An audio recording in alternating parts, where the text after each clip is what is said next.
میں ایک جاننے والے کے گھر گیا تو وہاں ایک بڑا سبق آموز قصہ رونما ہوا جو آپ کی گوش گزار کرنا چاہتا ہوں۔ میں ان کے ڈرائنگ روم میں جا کر بیٹھا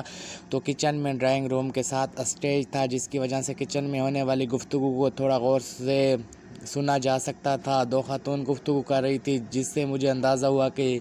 یہ دونوں اس گھر کی دلہنیں ہیں۔ ان دونوں کی گفتگو نے مجھے ایک بہت بڑا سبق سکھایا۔ ایک خاتون دوسری سے کہہ رہی تھی کہ تم پر کتنا ظلم ہوتا ہے، سارا دن تم سے گھر کے کام کرواتے رہتے ہیں، ہر کوئی تمہیں نوکرانی کی طرح سمجھتا ہے، شاید اس لیے کہ تم مڈل کلاس فیملی سے تعلق رکھتی ہو، اور مجھے دیکھو گھر میں سارا دن رانیوں کی طرح راج کرتی ہوں، کوئی مجھے کچھ نہیں کہتا، جس کو کام ہوتا ہے وہ تمہیں کہتا ہے، تمہیں ان لوگوں نے گھر کی نوکرانی بنا رکھا ہے، تم اپنے شوہر کو کیوں نہیں بتاتی یہ سب؟ دوسری خاتون نے انتہائی خوبصورت جواب دیا۔ اس نے کہا،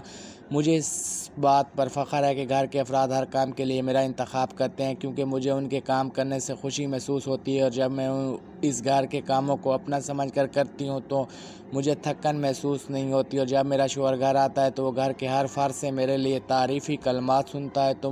مجھے سے خوش ہو جاتا ہے، اور میرے شوہر کے چہرے پر آنے والی وہ خوشی میرے دن بھر کی تھکن کو پل بھر میں ختم کر دیتی ہے، اور پھر میں اللہ کا شکر ادا کرتی ہوں کہ میں اپنے شوہر کی نافرمانی اور ناراضگی سے محفوظ ہوں۔ اور باقی رہی مڈل کلاس کی بات، تو اللہ کے نزدیک ان کلاسز کی کوئی اہمیت نہیں، وہ اپنے بندے کو تقویٰ کی بنیاد پر رکھتا ہے، اس لیے میں اپنے شوہر کی نافرمان ہو کر اپنے رب کو ناراض نہیں کرنا چاہتی، اس لیے